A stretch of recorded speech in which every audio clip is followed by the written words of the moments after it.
shots out there. Get in the game, 'cause it's overtime.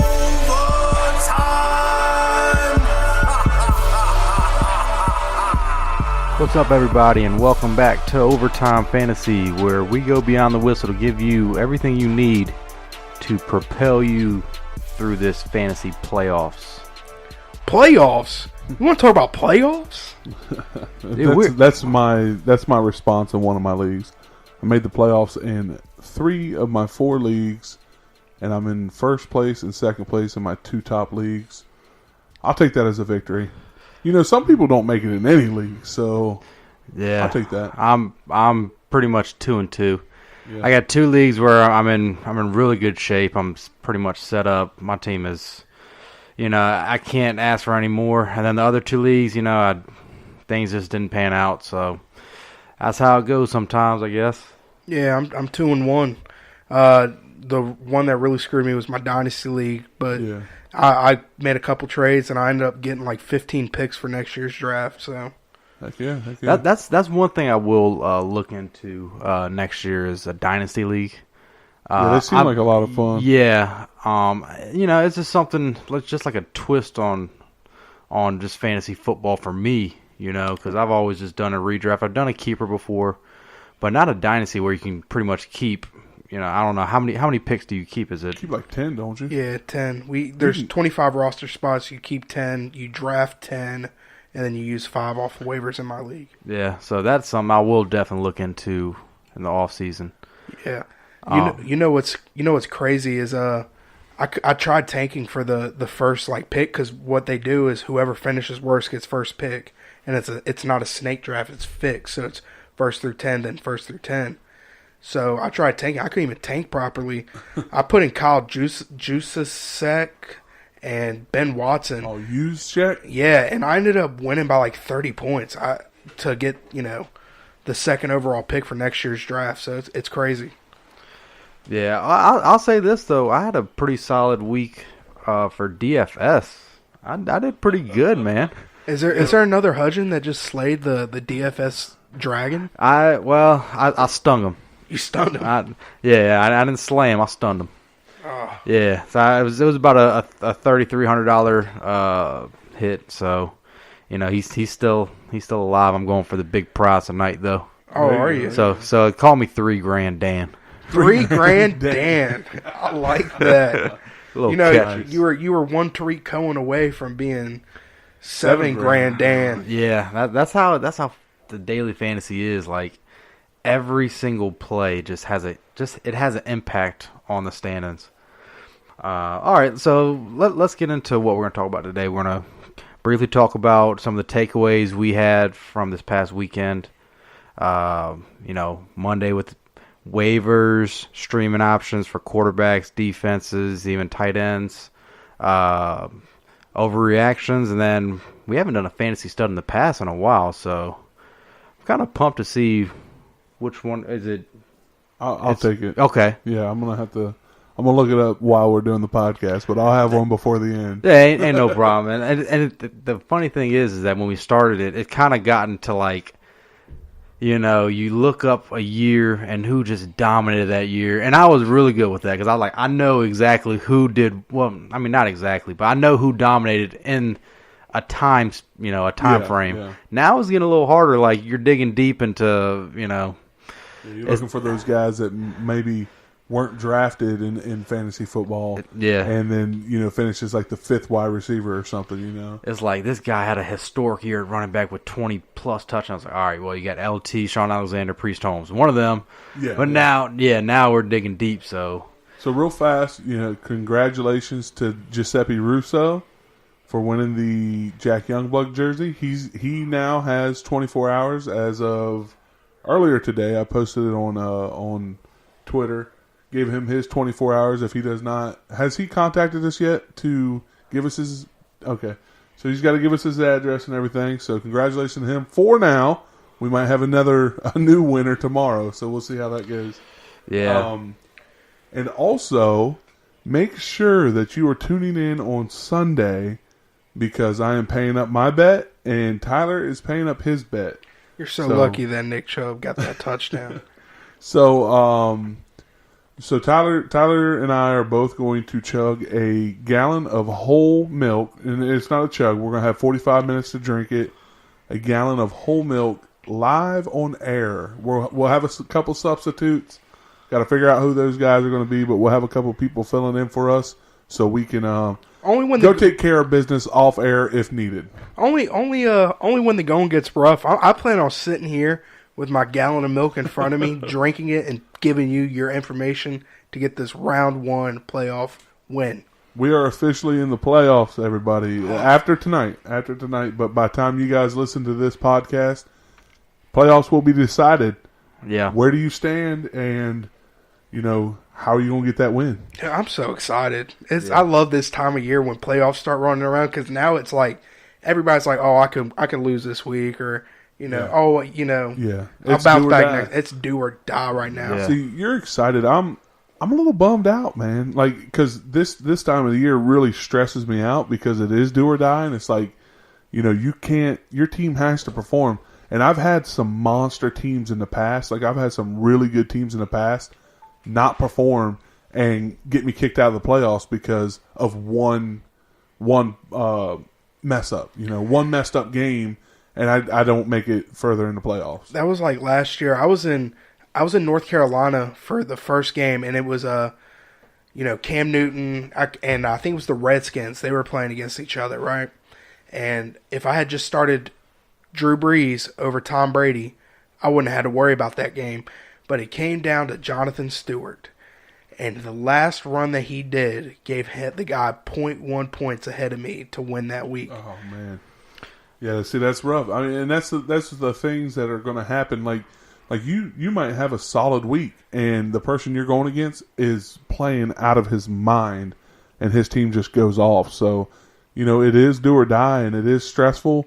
But the reason why it bums me out is because this is it. 3 more weeks, and fantasy football is over, man. That bums me out. Unless you're going to do a new league with the new football league that's going to be coming around in March. There you go. Stay tuned. Come on, Chad Penny. I'll tell you what, with the fantasy playoffs, like, you have to make that gutsy decision, and don't be afraid to do it. Like, you're going to have people that, have value just because of their names. And look, man, you're preparing for, you got to treat this as a 2 to 3 week season.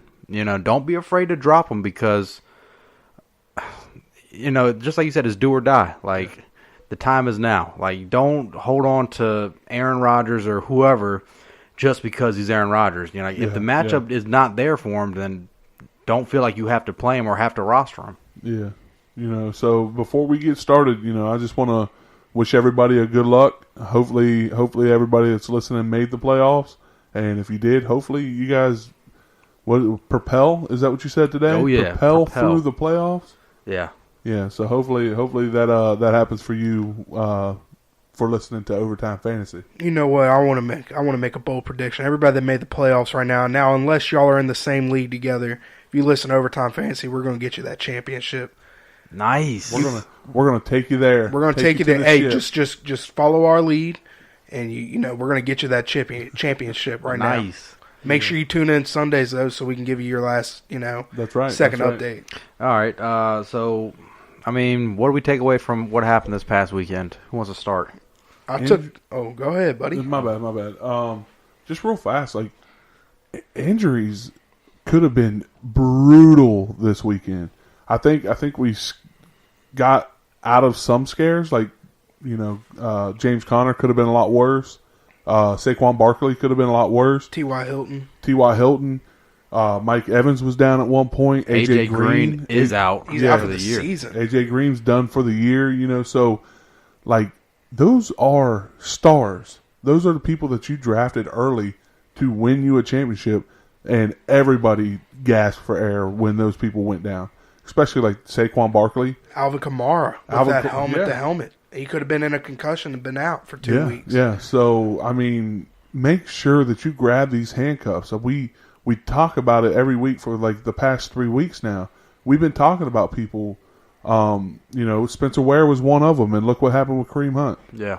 So make sure that you're going through, Rod Smith, Malcolm Brown, real fast, hit me with another one. Jalen Samuel. Yeah, Jalen Samuel. Make sure that you're grabbing these handcuffs. Go in, especially if you own one of these starters.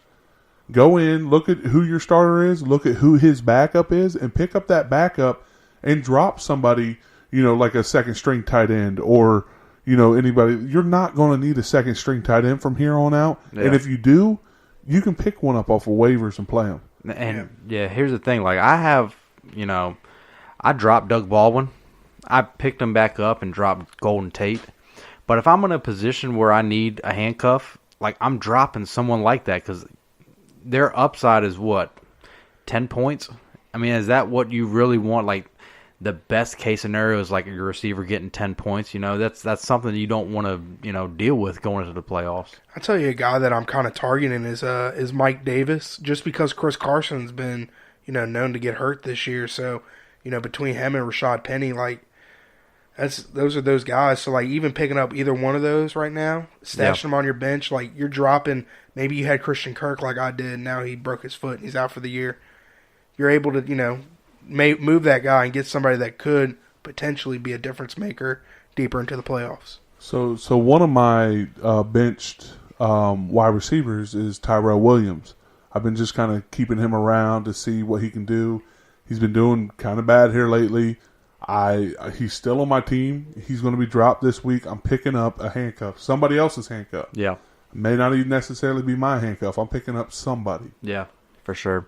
I'll tell you a takeaway that I had for this past week is Justin Jackson.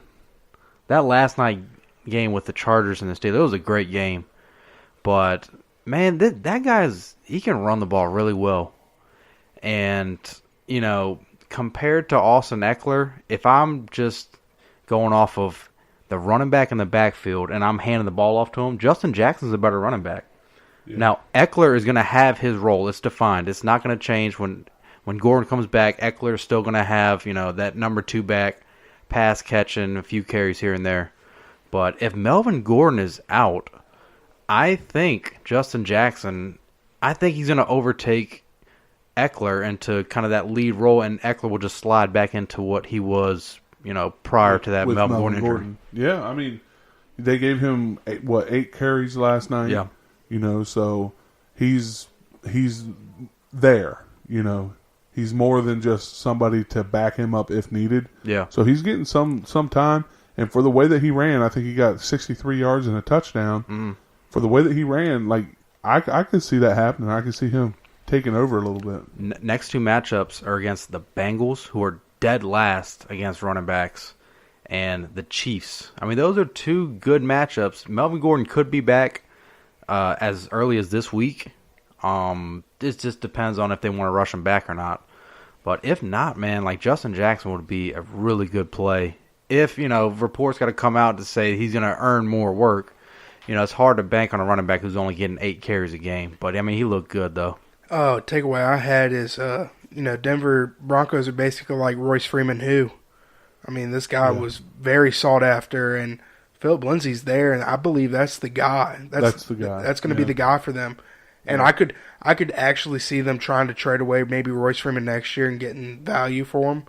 But, I mean, Philip Lindsay's their guy, and he was undrafted, so that's a guy to target like next year in redraft league and everything like that. So to kind of talk about that a little bit, would you want to trade away someone like Royce Freeman, who you put a lot of value in at the beginning of the season, or would you want to trade away somebody like Philip Lindsay, who has just showed out and now he's showing everybody who he is? Like, in my mind, Philip Lindsay has a little more value. I think you're going to get a little more for Philip Lindsay than you would Royce Freeman. See, I think that they can't trade Philip Lindsay. Like they don't want to do that. He works very well with that offense. Yeah. So, Royce Freeman, I mean, everybody still knows his name. He was doing good before he got hurt. So I think he does have that value, and he is very young. He's a rookie this year. He's just going to be a sophomore. You could see a team like maybe Kansas City or, Philly try to make a trade if they don't get a running back in the offseason. I just don't think that running backs will, like, command that much value in a trade because like our Royce Freeman was what, second, third round pick. Yeah, I think he was a third round. You're not going to get anything because if they want to trade for him, they might as well just draft a running back who they like. Yeah. Philip Lindsay, you might get a little bit of value. I mean, just remember, he was an undrafted rookie. Yeah. So who is it to say that? I mean, they might just find you can just find these gems. They don't go like first, second round. They usually come third round later, like that. Unless you're Saquon Barkley or Zeke. Yeah. I tell you what, another takeaway, Josh Allen. Like there was a play in this game that he looked like a running back. Yeah. He's been looking good the last couple of weeks, man. Yeah, I'm serious. Like I saw this play. Like it was kind of I think he dropped back. It was the play broke down. He scrambled out to his left. A linebacker was in front of him, and he seriously made this linebacker turn around twice, and then stiff armed him to the ground. Like this guy is 6'5", like 240, has speed, like 4.6 speed. I'm telling you, like if Buffalo can provide him some weapons, and they provide a system for him, like he is going to be fantasy relevant next year. Like you heard it here first. Like he's really impressed me with his running ability, but he's super raw passing. Yeah. Like he needs to work on his passing skills. But I'm telling you, man, I see the potential in this guy. I'll tell you what. Another takeaway is Amari Cooper is the difference maker for Dallas. That dude, I'll tell you. And he did. What did he do this week against? He didn't do a whole lot. That's what I was going to say is, he takes another man away just like Dez did, but he's the type of receiver that Dak Prescott needs. He doesn't need a guy not like Dez because he's not going to throw Dez open, and that's what Dez needs. Amari Cooper is quick. He can run his routes. He's crisp on the routes and everything. But he's changed that offense. He changed it because it opens up guys now like Michael Gallup, Cole Beasley. So I think that's what makes the difference right there. And Dallas's offense went from being you don't want anybody other than Zeke, maybe Dak on a good matchup, to there's talks about you want Amari Cooper, you want Michael Gallup, you want Zeke, you want Dak. Like these are all like very good streaming options, except for Zeke. He's a in and out every starter. So yeah, I'm telling you, like the system it matters so much. Like with the Raiders, I mean, this was a guy that on the Raiders you just did not want to deal with a headache. He goes to Dallas, becomes the true number one, and now, I mean, I value him as like an every week starter, unless you are pretty much stacked at receivers. Like this guy is, I mean, he's always had the talent, but when you're dealing with the dysfunction of the Raiders, inaccuracies with Carr, and he wasn't the greatest receiver in Oakland, so the change of scenery was best for him, and it's really working out. Yeah. Let's get on some of these waivers. Okay, yeah. Let's start with. You want to start with the running backs? Yeah. We can start with the running backs. Okay, wide receivers. If we have tight ends, we talk about tight ends, and then we'll talk about streaming quarterbacks and streaming defenses. Yeah, I'll start it. One of my takeaways was how impressive Justin Jackson looked, and I feel like, he's out there in a lot of leagues, and I think, he's worth the waiver wire ad. It's tough because if Melvin Gordon comes back, he's pretty much, just a decent handcuff. But I'm telling you, if Melvin Gordon is out, like, he is somebody that could be a plug and play in a really good matchup this week. Yeah, I like that. Running back that I'm kind of targeting is Jalen Samuels. I know you kind of mentioned him and people that pick up handcuffs. This guy looked very good running the ball when James Conner went out. I know James Conner injury is not serious, but they use this guy as like wide receiver, and sometimes they even throw him at tight end. So he's a guy that I'd be targeting because Mike Tomlin's going to look for, he's not going to put all the run on James Conner. He doesn't want him to get hurt or anything. Jalen Samuels could be a very sneaky, stash, waiver wire and stash. Yeah, and he has value because he has that tight end eligibility. Only in Yahoo leagues. Only in Yahoo, okay. Yeah, only in Yahoo. So, yeah, Is Yahoo. Only in Yahoo? I knew he had tight end eligibility in other places. It could be. I know they took it off of ESPN. I know it's not in ESPN, but I think they took it. I think it's really only Yahoo. If he's out there and has tight end eligibility and you're struggling at tight end, pick him up, keep him on your bench in case something happens to Connor. Yeah, I mean, wow, you know how crazy it would be to pretty much, if Connor got hurt and you put him at tight end, and you're pretty much starting 3, and then you have a flag, you could start 4 running backs. That is almost unfair. Yeah, that is unfair. That's pretty much cheating, but that's all right. I mean, but it's not. I mean, it's there. Everybody knows the rules. I mean, he can go in your tight end spot. That would be fantastic. Yeah, I remember one year, I don't know how long ago it was. It was when Joe Webb was he was a backup quarterback for the Vikings. I think when they had like Christian Ponder. Joe Webb had wide receiver eligibility, and I think he was Ponder got hurt. He got like a spot start, and you stuck your a backup, a quarterback into your wide receiver, and it wasn't even a good matchup. But the fact that he could get like 10 points, that's a good day for a receiver. Crazy. That's nuts. Yeah, it was awesome, man. So yeah, I mean, I could see that potential in Samuels. All right, so my waiver wire ad this week would be Jeff Wilson Jr. He's 1% owned, so basically nobody has him. Breida left another game. And he he's got out. injured again, and he is already out for next week. They've already declared him out. And you know what that means? When you get declared out so early in the week, you're gonna more than likely miss more weeks. Yeah, absolutely. And just so you know a little bit about Wilson here, he stepped up when Breida went out. He had 15 carries and 8 catches, and had a grand total of 134 yards. Wow. He's second on the depth chart. He's going to be the guy this week. Pick him up, put a waiver claim in for this guy, especially if you're the Kareem Hunt owner. Yeah. Especially for someone like that. That could be crucial for you. Yep. I'll tell you another running back that I'm going to mention, and I can't believe he's only 30% owned in Yahoo leagues. Is Rashad Penny.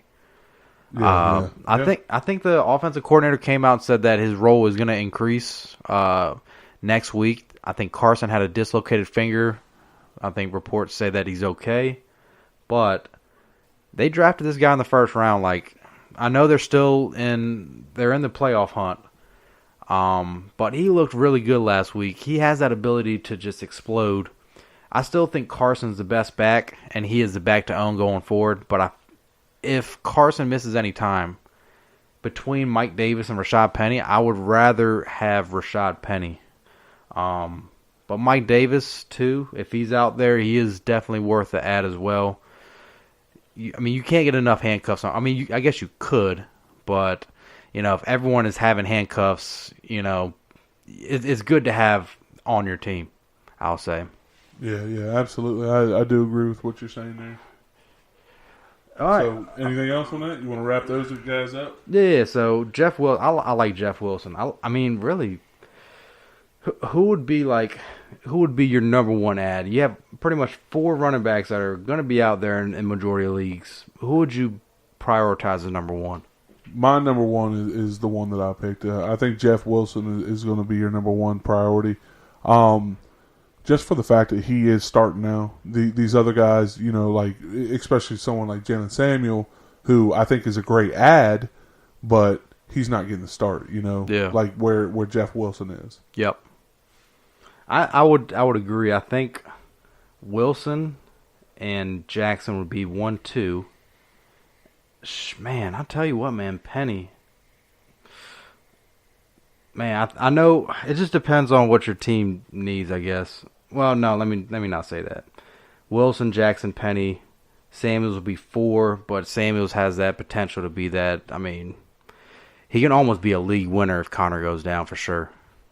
Yeah, absolutely. Especially if you throw him in a tight end position and you got, a stellar 3 running back committee already in that. You got Samuels in your tight end. Yeah. All right. Let's move on to receivers. Who wants to start this? Go ahead, take it, Tyler. Man, I'll go ahead and I'll start this. I got a few for you. I like Michael Gallup. He's, with Amari Cooper there, it's really opening things up for him. Another person I like is Chris Conley. I don't know how long Sammy Watkins is going to be out. He has that lingering foot injury. This is what happened with him in the Rams and in Buffalo. So there's really no timetable right now. And another guy I kind of like is a guy that was very targeted last year with Tyrod throwing him the ball. That's Zay Jones. Zay Jones, I mean, with Josh Allen looking as good as he is right now, Zay Jones, other than Foster's, probably his number one target right there. And I like, number one targets on a team that you can pick up on a waiver wire. So, yeah. The one thing I don't like about Zay Jones is that Josh Allen is still he's so raw as a passer. But, what did he have? He had like 80 yards and a couple touchdowns yesterday. And I'm telling you, man, like Buffalo, like they can be explosive. It's just that they're just so inconsistent. I think he's definitely worth an ad. But he would be, I think, out of the ones you mentioned, he would probably be the hardest to trust because that Buffalo offense, you look at it and it almost makes you want to throw up sometimes when you watch them. Fumble. Party foul. Fumble. That's like the third time you've dropped your phone. I didn't drop my phone. I don't know what that was. You need to get 2 cases for that thing. Get the OtterBox on top of the OtterBox. Yeah. I'll tell you, my waiver wire ad, I'm going to mention 2 guys are on the same team. In Yahoo leagues, they're about 46% owned. So there's a good chance they might not be out there, but if they are, Chris Godwin, Adam Humphries, if Deshaun Jackson misses time, like their value just goes up. Yeah, they're both. That Adam, like Jameis Winston loves Adam Humphries. Like it almost takes away from Mike Evans. Yeah. So I mentioned it on the Facebook Live. Deshaun Jackson when he's out, Chris Godwin for 2 games averaged 100 yards. Yesterday got 100 yards and a touchdown. I mean, that's, even though it's a small sample size, 3 games, it's there. Like, I would put trust into him. I would put him into a starting lineup, and I wouldn't feel bad about it at all. Yeah, absolutely. Especially without Deshaun Jackson, like you said. Yeah, the only thing is when Deshaun Jackson's there, he kind of slides from the number 2 to the number 4. Yeah, because Jameis Winston wants Adam Humphries in the slot. There's no if, ands, or buts. So yeah. I think the safer pickup would probably be Adam Humphries because definitely. He's going to be on the field. But if Deshaun Jackson's going to be out for a whole long period of time, Chris Godwin's going to be that difference maker that you could throw in a flex and win you a championship. Oh, yeah, absolutely. If like I said, these guys might not be out there in your leagues, a really, well, I ain't going to say a deep sleeper. He had 2 back-to-backs, really good weeks. Dante Pettis. Yeah. Look, the 49ers offense is, I almost kind of see it like it's the Bills. You look at it and it makes you want to throw up. But you look at his production, and he's had 200 yards over the past 2 weeks with 3 touchdowns. Yeah, he's a good receiver. I've been watching him since college, and I like him as a receiver. I think he's great. I'll tell you what, Nick Mullins, he is how should I say this? He's not a good quarterback. He's a decent backup. I think he's decent backup, but when he throws the ball, he throws the ball. It looks good coming off of his hand. I know it sounds weird, but I watched some of that game. He had close to almost 400 yards, if I'm not mistaken. He had like 377. Really? Yeah, yesterday, and with multiple touchdowns. But that game was, it was not even close to being in contention. So Nick Mullins, he would not be a starter on any team and thrive in a situation like that. I think he is a good backup because I think it's like Nick Foles. Nick Foles, we've seen what he does when he goes into another situation. He's the number 1 guy there. Everything's on him. He kind of cracks under pressure. Same thing with Jacoby Brissett. I think he's a good backup too. I think Nick Mullins is there, and that's kind of like a very big relief off of Kyle Shanahan, knowing that if Jimmy Garoppolo goes down, he has Nick Mullins to fall under. Yeah, so real fast, just a stat check you there. He had 414 yards. Oh, my God. With 2 touchdowns and an interception. And that interception was a pick 6 as well. Yeah, yep, I remember that. And look, man, the 49ers, they're going to be down in a lot of the games moving forward. So, they're going to air it out. And like I said, man, Nick Mullins, he's better than Beathard. Like Beathard, I don't see Beathard playing for the rest of the year. I think Nick Mullins has the starting job from here on out, and I think that will help Pettis in the long run. Yeah, there for a second I thought we were talking about quarterbacks, and I was like, oh, I have my wide receiver tuned up. I need to get my quarterback. My bad. So who's your receiver? So my receiver is Curtis Samuel. Tyler talked about him last week. I'm reiterating that whole situation there. He's still only 18% owned. Let me tell you. That's stupid. Yeah. That's, he has had 4 out of his last 5 weeks he's been a startable fantasy performer. And not to mention his next 3 weeks are favorable matchups. Yeah, they have. I still believe they have the Saints, right? Yes. They have the Saints again. They have the Falcons, if I'm not mistaken. Or no, the Falcons will be the final week of the year. No, so they have Cleveland next week. That's right, Cleveland, then New Orleans, and then Falcons. Oh, so they played New Orleans week 17. Then they only played. I think they only played New Orleans. So when they played New Orleans in week 15, that's their first time playing them. Yeah, wow. That's crazy. Like, why do they do that? Why does the schedule go that way? Where you're playing a conference matchup week 15 and then week 17. Yeah, like, that doesn't make sense, man. Nah, that's Goodell for you, just completely ruining the NFL like always. Like always. So Curtis Samuel, I think he's a big ad, and I almost I was looking through him. I almost didn't select him because, like I said, Tyler talked about him last week. So therefore everybody should have picked him up. So why is he only 18% owned after Tyler talked about him? Well, the thing is I really like that Carolina's playing against New Orleans because Eli Apple's going to be the one covering him, and we've seen Eli Apple couldn't even cover a cold. So yeah, I really thought you were going to come in and say, well, the thing is we only have 8 followers. That's why. It's kind of messed up. We have more than that, and we appreciate every follower. Kinder. We do. We appreciate everybody. All right, so we can't have nice things. Wrap it up. All right, so Curtis Samuel, Chris Godwin, Adam Humphries, Pettis, Conley, Zay Jones, Gallup. I think out of all those, Zay Jones probably the least. As far as wasting a waiver, which one of these guys would we waste a waiver on? I think Godwin and Humphries are probably the ones. And like I said, they're probably not going to be out there in most leagues. But if you take away those two, would you waste a waiver on Samuel, Pettis, Conley, Gallup? Curtis Samuel. Yeah, definitely Curtis Samuel. Okay. I like Curtis Samuel more than any of those receivers there. Okay. Because, Chris Godwin, he's there for the short... I'm sorry, Kinder, but he's there for the short time being. Like, Deshaun Jackson comes back, Chris Godwin takes a back seat. Adam Humphries is there, but when Deshaun Jackson's there and Mike Evans is there, what's going to be the difference in that? Even though Jameis Winston loves Adam Humphries... But Curtis Samuel, he has favorable matchups coming up. He is on the second and third corners on these teams, so he's gonna get a lot of good looking targets there. Yeah. I agree with a lot that Tyler said there, but I would take Adam Humphries first, and then Curtis Samuel, only because that connection with Jameis Winston, it's there. They have a great connection. He loves Adam Humphries, and Curtis Samuel has really come into his own and made his own mark on the Carolina Panthers. So he's not a bad ad.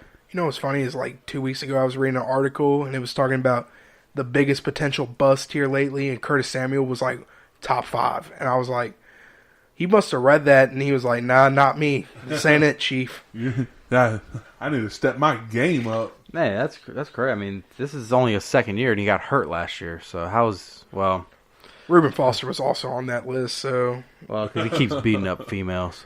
So, and just to reiterate, when we say, waste a waiver, we're not saying, you have to do it. It's all going to depend on how your team is built. Yeah, You know, absolutely. if you are looking at you need running back help, then waste your waivers on your running backs. If you need receivers, waste it on your receivers. All right. All right. Let's go on to some of these streaming options. Is there any tight ends that? Do you guys have a tight end? Other than the Janu Smith. I mean, we talked about him last And week. we talked He already about- played. Yeah, but I mean, we talked about him, last podcast. But Yeah. that's probably the only one I could think of off the top of my head. Maybe Herndon. Is that what Yeah, I'm thinking of? The yeah. guy from the Jets. Jets. Yeah, It's no one worth. I mean, there's no one worth a waiver wire for sure. Yeah. Maybe Janu Smith, if he's out there, he might be worth. If you're desperate at tight end and you Yeah. want to pick up a tight end to leave in the rest. I totally forgot. Probably a guy that you need to pick up for tight ends, Jalen Samuels. Oh yeah, that is true.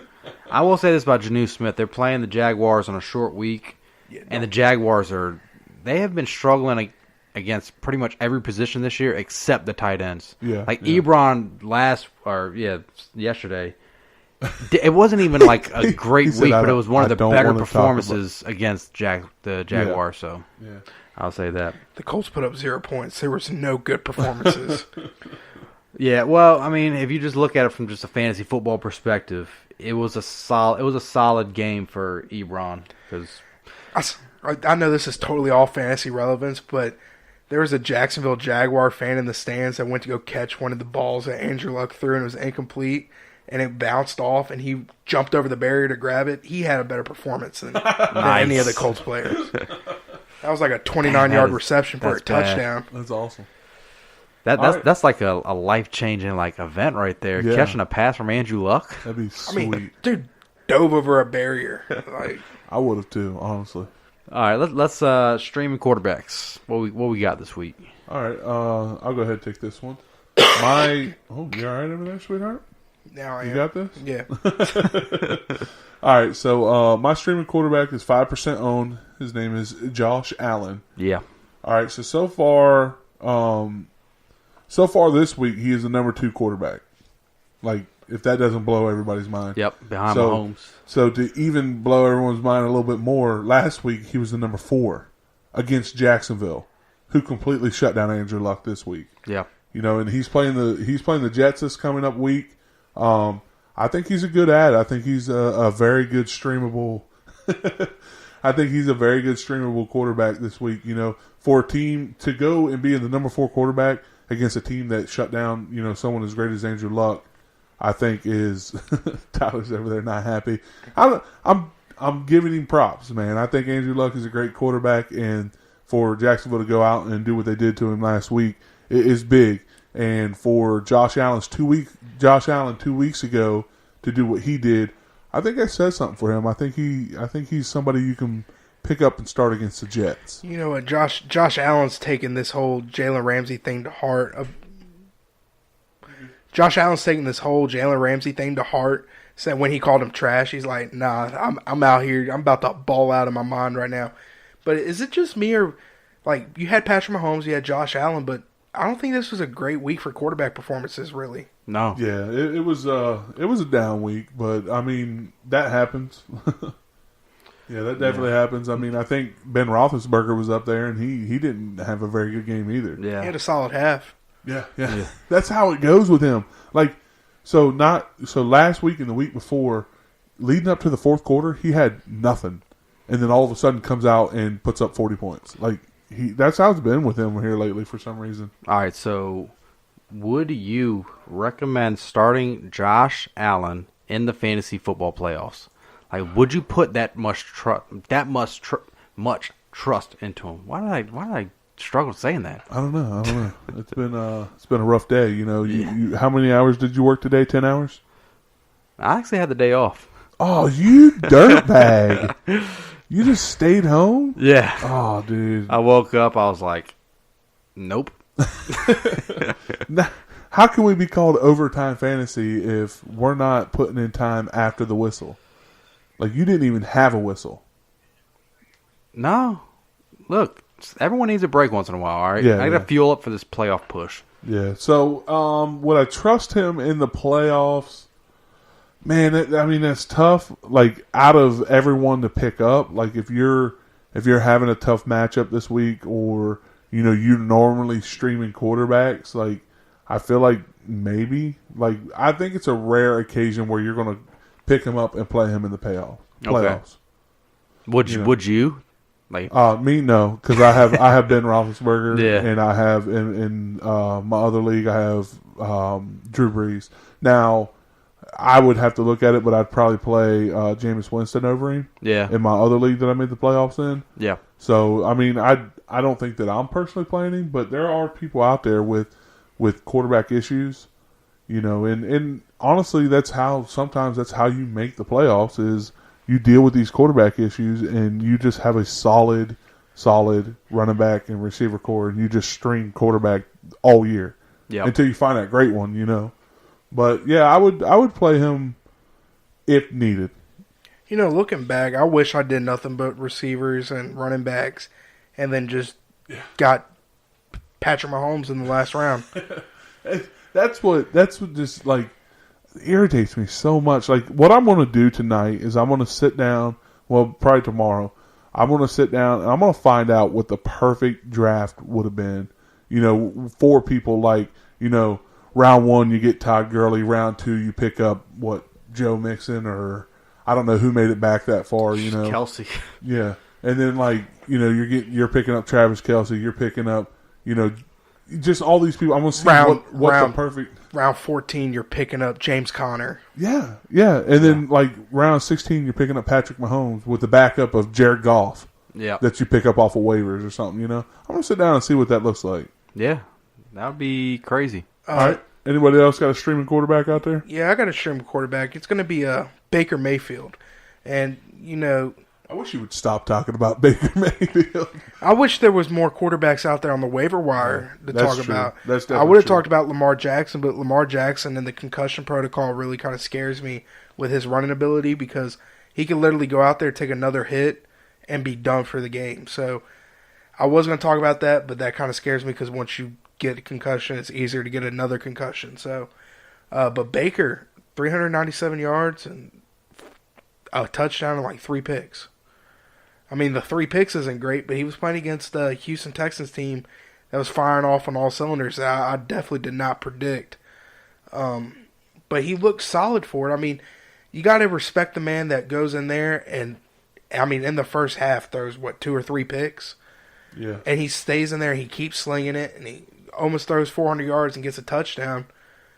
He has a favorable matchup with Carolina this week. Carolina's defense hasn't been on par. We've seen what Jameis Winston's able to do to them. They've been a real big letdown here lately. So I really think Baker Mayfield is a good streaming option. So I have to bring something up to kind of shed some light on what's going on in the game right now. Poor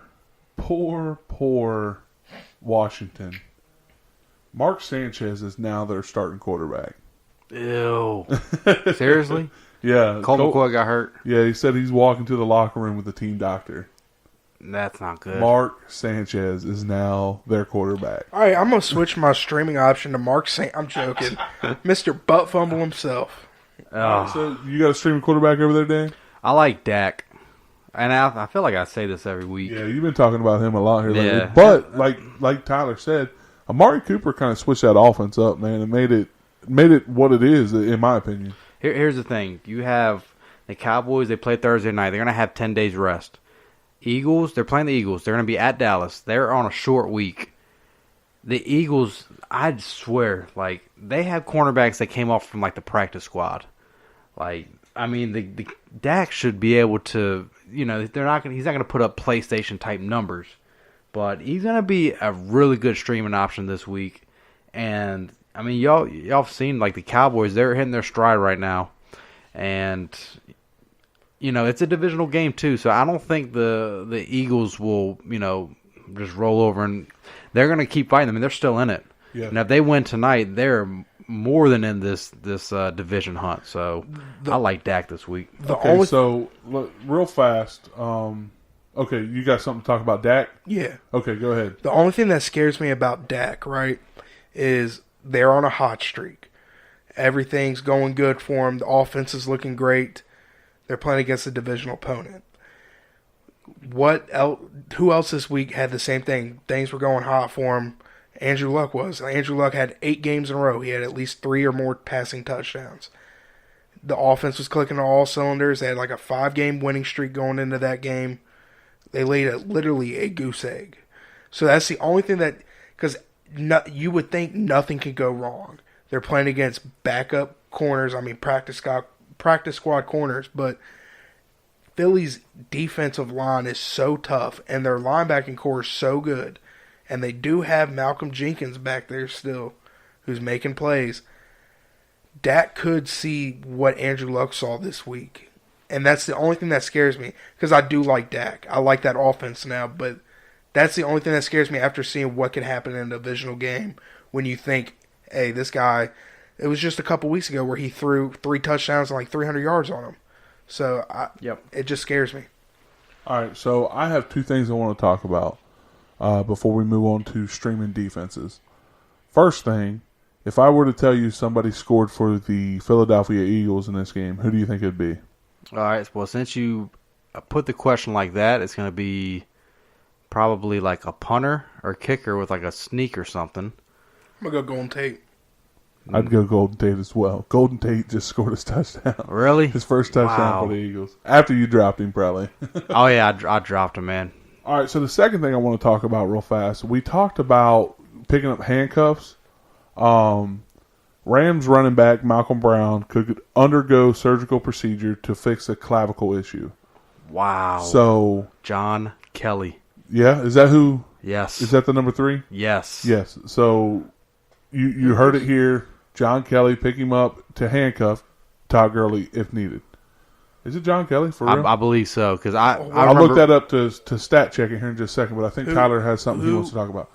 Malcolm Brown may need surgery to fix a clavicle issue. It'd be John Kelly. That was that rookie that they drafted he that was they loved. a monster in the preseason. Yeah, I didn't know if he was the number 3 though. Is he? Yeah. Okay. I hope he is. I thought he was the number 2, and then y'all talked about Malcolm Brown, and it went over my head because in every league when we were picking up handcuffs, I was picking up John Kelly. Yeah. And dude, you want to talk about somebody that runs similar to Todd Gurley? It's John Kelly. Yeah. He looked really good in the preseason. And, yeah, Kendra, look that up and see if he is the third. If he's not the third option, I want to know who is. Like, who would be over him? Like, if you have a preseason like he did and not even, pretty much be on the active roster, like, unless they keep 4 or 5 running backs. I believe it has to be John Kelly. Yeah. Okay, well, so while Mike looks that up, defenses, you could pretty much play almost any defense unless you were the Bengals or the Raiders or, 49ers. Dolphins. Well, Dolphins they're a solid defense. I was naming all the defenses that are, you really wouldn't want to play. Like, yeah. Well, the Dolphins just scare me because they get into those high-power shootouts here lately, so I kind of would stay away from that a little bit. Yeah. All right, so I looked it up, and Justin Davis is the number 3 on the depth chart. Oh, my gosh. Now, I had to look it up because I looked it up on one, and I saw Justin Davis, and I was like, is that true? So I went and I looked it up on the second one. This is on Our Lads. This is one that I trust the most. And it's showing Justin Davis is the number 3 and John Kelly is the number 4. Watch for John Kelly to move up to number 2. And I agree. I like him. I don't even do you guys even know who Justin Davis is? Yeah, he was my Food Line grocery bagger. But no, like I would probably, I don't know if I would. It sounds like if anything happens to Todd Gurley, it's going to be a timeshare, if you ask me. Yeah. If anything happens. So I don't know what the handcuff would be there in Los Angeles. I think this is the week. We're talking about defenses here. I think this is the week the Bills, you got to play them. They're playing the Jets. You saw what they did last time, and now it's in Buffalo. So that could be a real sneaky defense. Yeah, they've been a sneaky defense all year. Yeah. Any other, Pittsburgh at Oakland. Pittsburgh is going to be pretty much owned in a lot of leagues. But if they're out there, I think with them coming off a loss, and they're pretty much in must-win mode right now. Like, I think they could go into Oakland and just shut them down completely. You got the Panthers that are going to Cleveland to play the Browns. Chargers are going to Cincinnati to play the Bengals. Cardinals versus Lions. It's a lot of defenses out there. Like in today's NFL is like. The way I see it is you're going to have, like, your teams like the Bears and the Ravens pretty much going to be, like, the top of the list. You almost start them every week, and then everything after that, it's, you can justify playing some of these teams. I don't know how y'all feel about it. Dan, I just want to get your reaction real quick. The Redskins just scored. All right. Who do you think just scored? Mark Sanchez. No, it was Adrian Peterson. How far out? But how far out? All right. Well, from your facial expressions, I'm gonna say 75 yards. Yeah, no, I'm gonna go with 90 yards. Oh my God! Really? 90-yard touchdown from Adrian Peterson. He was my sit this week. I feel terrible if anybody's actually sat him. Join the club. That's insane, man. And it's sad to see that he's not going to be playing next year because Geis. Yeah. Oh, yeah. Gosh. Everyone forgets about that. I forget about him all the time. Like, I will not. Until somebody says his name, I'm like, oh, wow, that's right. Like, all right, so let's get on these overreactions. We are getting close to time here. So shoot. I forgot let's hurry about up. that. So did I. I forgot about those two, so I was dragging a little bit on, and now I'm like, oh, man, we got to hit overreactions and hit the fantasy stud. So here's the thing with overreaction before I start. I mean, we're end of the year. It's really the overreactions are kind of going to be like, you should drop this guy. You should, trust him, whatever. Because, for me to say someone's going to be top 5 at the end of the year, you got 3 weeks left. So, all right. So let's make this short. Let's just do a few of them, all right? Aaron Rodgers is a streaming quarterback moving forward. Yes. Streaming, yeah. Yeah, you play the matchup with Aaron Rodgers. All right. Yeah. Kirk Cousins streaming.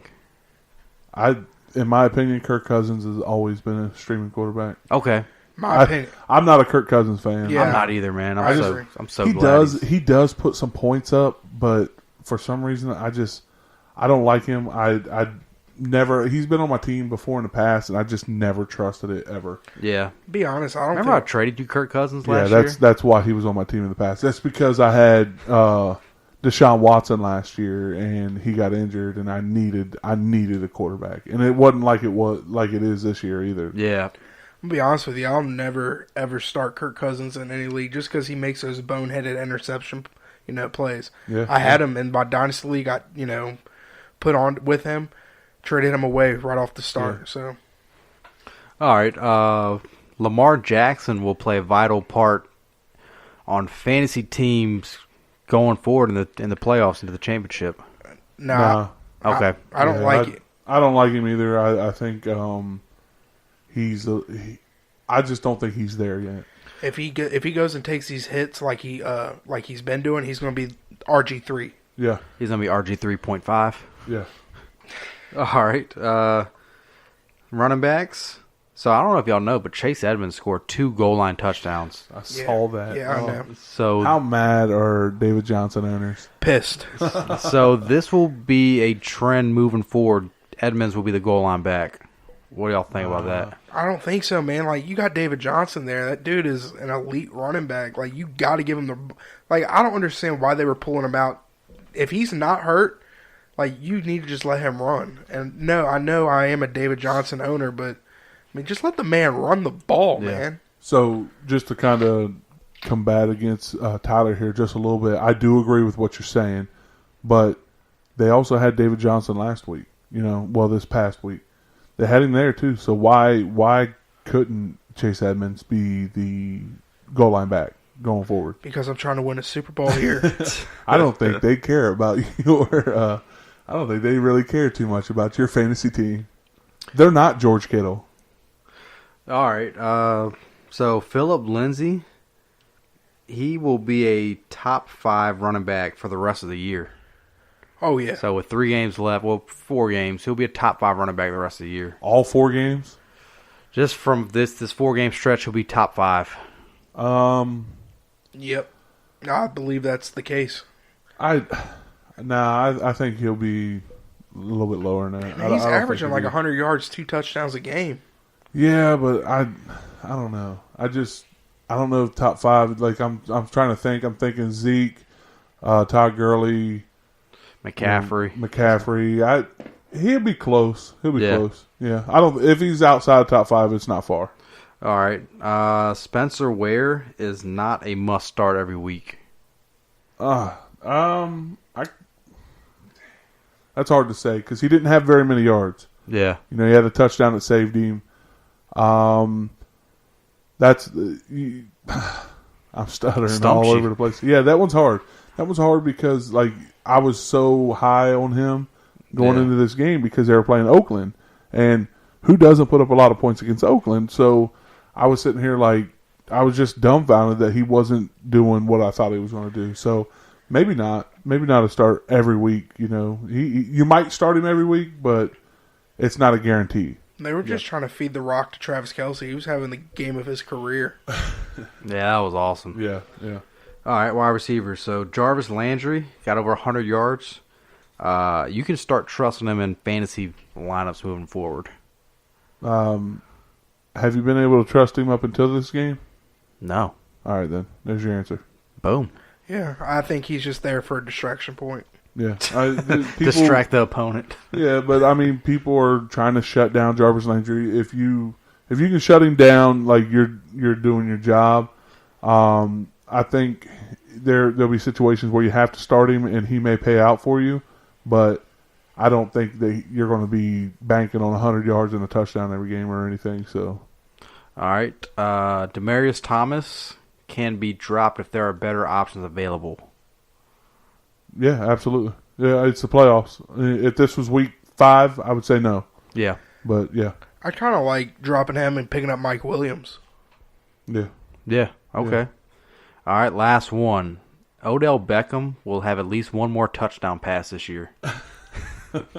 I honestly think he will. I truly, he's literally the best quarterback by far on New York's by roster. Far. Isn't he 2 for 2 for 2 touchdowns? He's Monster. 2 for 2 on touchdowns. Yeah, I don't know what they're thinking.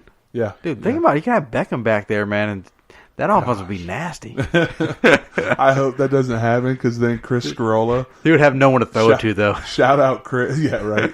Shout out Chris Scarola, but he would have Patrick Mahomes as his quarterback and Odell Beckham Jr. as his quarterback. That would not be fun for us. Nah. All right, that's all I got, man. Let's see who this fantasy stud is. So fantasy stud of the past. So what I'm going to do is I'm going to start out last year. So this Travis is Kelce. No. Oh, okay. So last year, Travis Kelce put up 1,038 yards and 8 touchdowns. Right. So that's just to put it in perspective. 1,038 yards and 8 touchdowns is an insane tight end year. I chose another tight end. I chose him for the year of 2005. He put up 891 yards and 7 touchdowns. Antonio Gates. No. 891 yards, 7 touchdowns. Dallas Clark. Nope. Let's see, 2005. Heath Miller. And just to kind of put it out there, that's not his. My bad. That is his best year. Okay. That's his best year? year? His best year, yes. 891 yards and 7 touchdowns. Heath Miller. No. Nah. The first name that came to my mind would be my boy Chris Cooley. No. Jeremy Shockey. Jeremy Shockey. Nice. Look at Tyler over there. Yeah. I guess if you're just going to keep throwing darts, you're going to make one stick. If you name 16 tight ends. Hey, whoa. I named 4. No, and they were all 4. He was throwing out some names there where I was like, oh, wow. Good on you, Tyler. I'm trying to think who, because Gates was, I think Gates was the best that year, if I'm not mistaken. Really, in 2005? Let's see here. I think so. Yeah, pull up that. See, I wanted to talk about Jeremy Shockey a little bit because I just remember watching him and be like, this guy's a stud. Yeah. And so I wanted to look him up. That was a year when he was with the Giants, right? Yeah, he was always with the Giants. No, he played for the Saints. He played for the Saints too. Yeah. Oh yeah, right. Yep. Later in his career. Yeah. Forgot about that. He wasn't even, well. I mean, he helped win a Super Bowl. Did he? Yeah. He was there with Marcus Colston. Nice. Oh wow! So in 2005, Antonio Gates had 1,101 yards. Yeah. For 10 touchdowns. Yeah, so I knew it wasn't Gates, and I know like Gonzalez was probably up there too. Yeah. Dallas Clark was probably up there as well. Yeah, so it was. Absolutely. I knew it was Probably like Anthony one of those. All the ones that you named, like I said, they were legit. They were legit names. So Yeah, cool, man. What That's else all we got, have. man? That's it. We can't just keep talking. I just want to hang out with you guys and talk for the rest of the night. I need to gotta watch go this home. football Bye, game. See you later.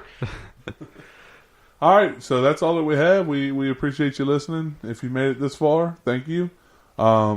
Keep supporting us. Like us, follow us, retweet us. Everything.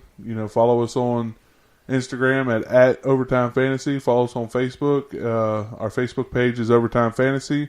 Follow us on Twitter at Fantasy Overtime. It's wrapping up the end of the year. We got 6 more podcasts to do. Is it?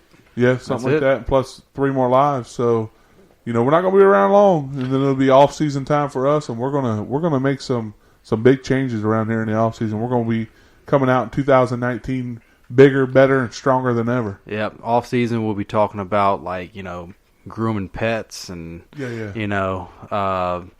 Puppy decorating bowl your playoffs. house. Definitely going to get you prepared for these rookies coming out in the draft class. That's right. So we appreciate everyone listening. We appreciate all the support. Thank you very much for listening. Hey, Phil, you got anything to say?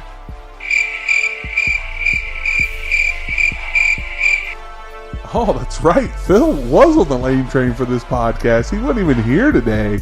Oh, man. Shout out Phil He Carella. just turned into a cricket. Yeah, he just turned into our shout-outs. That's what happened. Is that Phil or Jiminy? Thank you for listening.